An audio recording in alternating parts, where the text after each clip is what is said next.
नमस्कार मंडळी, स्वागत आहे आजचं आपल्या एका नवीन व्हिडिओमध्ये. तर आज आपण जाणून घेणार आहोत शुगर म्हणजेच मधुमेह याच्यामुळे किडनी, डोळे आणि नसांवरती काय परिणाम होतात. तर पहिला आपण मी काय सांगतोय हे तर कारण आमच्या हॉस्पिटलमध्ये एक पेशंट आला होता.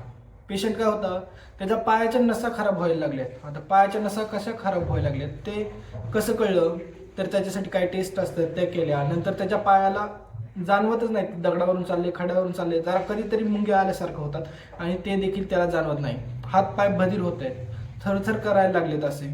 मग हे काय, हातापायाच्या नसा कमी व्हायला लागल्या. मग आम्ही ते विचारलं, त्याचं कारण जाणून घेतलं आणि योग्य ते उपचार त्याला दिले.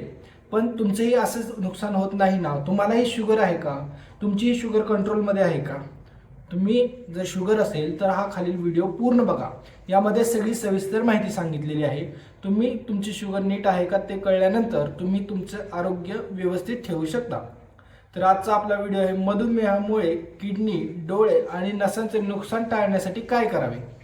तर आपण या व्हिडिओमध्ये जाणून घेणार आहोत. तर पहिलं काय करावं, रक्तातील साखर नियंत्रित ठेवावी. रक्तातील साखर कशी नियंत्रित ठेवणार? पहिलं, डॉक्टरांनी दिलेले औषधं किंवा इन्सुलिन नियमित घ्या, नियमित त्याचा वापर करा. HbA1c साधारणपणे 7% म्हणजे 7% पेक्षा कमी ठेवण्याचे लक्ष्य डॉक्टर ठरवतात. का ठरवतात? HbA1c म्हणजे काय, तर ही शुगरची टेस्ट आहे. मागच्या 100 दिवसामध्ये सरासरी तुमच्या रक्तामध्ये किती साखरेचं प्रमाण आहे हे या टेस्टमध्ये कळतं. प्रत्येक व्यक्तीसाठी हे लक्ष्य वेगळं असू शकतं, कारण वयानुसार असतं हे.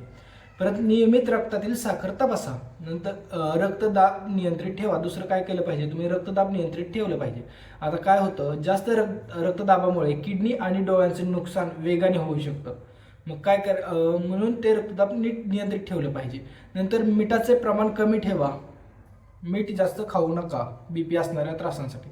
रक्तदाब नियमित तपासा, म्हणजे ब्लड प्रेशर किती नियमित तपासा. गोळ्या खाता, तुम्ही गोळ्या खाताय, हो मान्य, गोळ्या खाताय, पण त्या गोळ्याचा किती फरक होतोय, किती तुमचं ब्लड प्रेशर कमी झालंय हे तुम्ही नियमित तपासलं पाहिजे. तुमचं ब्लड प्रेशर असेल 180/120, आता नॉर्मल किती असतो 120/80, 120/180, 120/80.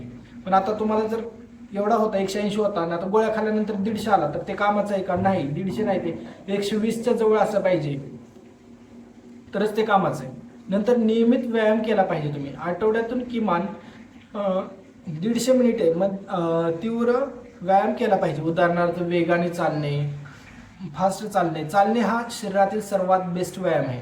आठवड्यात 2 ते 3 दिवस स्नायू बळकट करणारे व्यायाम करा तुम्ही, पण ते पण डॉक्टरांच्या सल्ल्याने. डॉक्टरांना विचारा, मी हे व्यायाम करू का तुमच्या शरीरासाठी? आता प्रत्येकाची कंडिशन वेगळी असते, त्याच्यामुळे व्यायाम ही देखील वेगळा सांगितला जाऊ शकतो.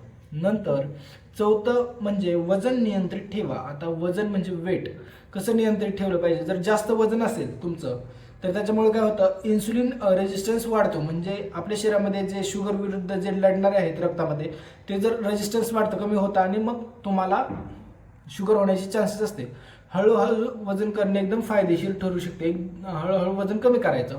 आता धूम्रपान आणि मद्यपान टाळा. जर धूम्रपान आणि मद्यपान करत असेल तर ते टाळलं पाहिजे, कारण यामुळे काय होतं, रक्तवाहिन्यांचं नुकसान वाढतं.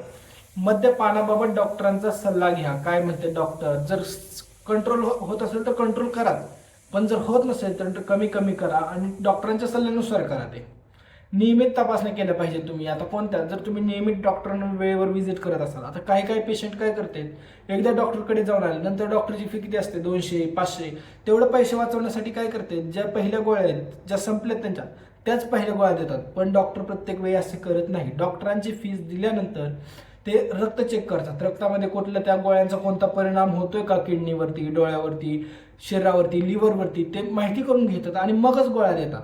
म्हणून नियमित तपासण्या केल्या पाहिजेत. आता डॉक्टर कोणत्या नियमित तपासण्या करतो, HbA1c साधारण प्रत्येक 3 महिन्यांनी केली पाहिजे, ते पण डॉक्टरच्या सल्ल्यानुसार. आता किडनी फंक्शन टेस्ट म्हणजे ते गोळ्यांचे काय तुमच्या किडनीवर परिणाम झालाय का ते जाणून घेण्यासाठी किडनी फंक्शन टेस्ट. याच्यामध्ये काय असतं, सिरम, क्रिएटिन, EGFR या अशा तुम्हाला घटक कळतात. त्याच्यामुळे तुमच्या किडनीवरती त्या गोळ्यांचा, त्या शुगरच्या गोळ्याचा, त्या BPच्या गोळ्यांचा काय परिणाम होतोय की नाही हे आपल्याला कळतंय.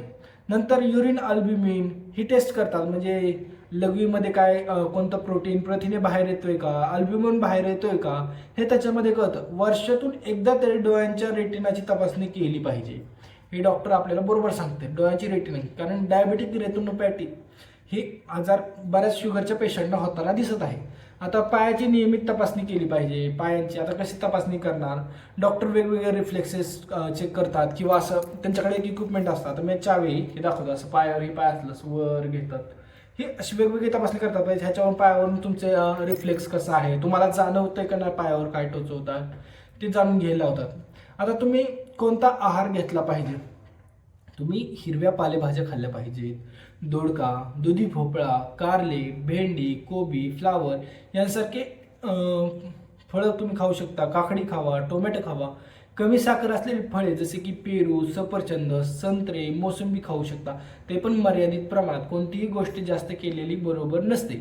संपूर्ण धान्य खावा जसे की ज्वारी, बाजरी, नाचणी, ओट्स, पण हे प्रमाण नियंत्रित ठेवूनच खायचं आहे. डाळी आणि कडधान्य खाऊ शकता तुम्ही. कमी चरबीयुक्त दूध किंवा दही खाऊ शकता. जर डॉक्टरांनी मनाई केली नसेल तर बदाम खावा, अक्रोड खावा, जवस खावा, ते पण मर्यादित प्रमाणात. पुरेसे पाणी प्या. किडनीच्या आजारात पाण्याचे प्रमाण डॉक्टरांच्या सल्ल्यानुसारच ठरवा. असं पुरेसे पाणी पिऊ शकता तुम्ही.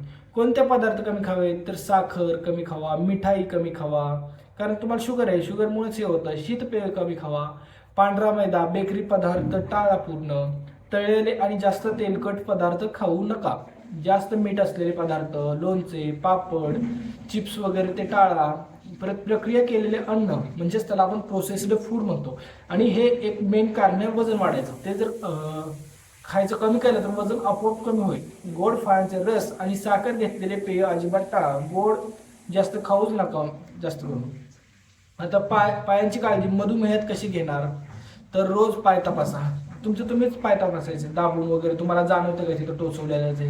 अनवाणी चालू नका. अनवाणी चालायचं, चप्पल घालून, मऊ चप्पल घालून चाला. योग्य मापाचे चप्पल वापरा. तर योग्य मापाचं म्हणजे बरोबर तुमची साईज आहे 7 चप्पलची आणि तुम्ही वापरता 10, तर हे बरोबर नाही. जेवढी पायाला पाहिजे बरोबर फिट आहे तेवढीच चप्पल वापरा.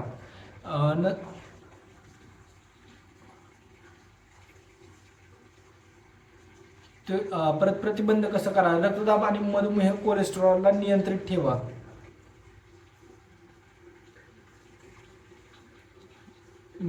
धूम्रपान टाळा. नियमित व्यायाम करा. संतुलित आहार घ्या. मी ह्या व्हिडिओमध्ये जी माहिती सांगितली ती सगळी ऐका. आणि काय डाऊट असेल, डाऊट वगैरे असेल, काय विचारायचं असेल तर नक्की कमेंट सेक्शनमध्ये विचारू शकता. मी या व्हिडिओमध्ये काय सांगितलेलं आहे थोडक्यात, जर तुम्हाला ह्यातील कोणतीही लक्षणे वाटली किंवा काय आहे असं वाटलं तर कमेंट बॉक्समध्ये नक्कीच सांगा. तुम्हाला त्या गोष्टीचं निराकरण म्हणजे त्याचं योग्य ते उत्तर दिलं जाईल. या व्हिडिओमध्ये सांगितलेली माहिती 100% बरोबर आहे. Precaution is better than cure, म्हणजे जर पुढचा आजार व्हायच्या अगोदरच आपण त्याची काळजी घेतली तर आपण नीट स्वस्थ राहतो, मस्त राहतो, आनंदी राहतो. जर तुम्हाला व्हिडिओ आवडला असेल तर व्हिडिओला लाईक करा. जर चॅनलवरती पहिल्यांदा आला असेल तर कृपया चॅनलला सबस्क्राईब करा. इथपर्यंत व्हिडिओ बघितला असेल तर तुम्हाला धन्यवाद मंडळी.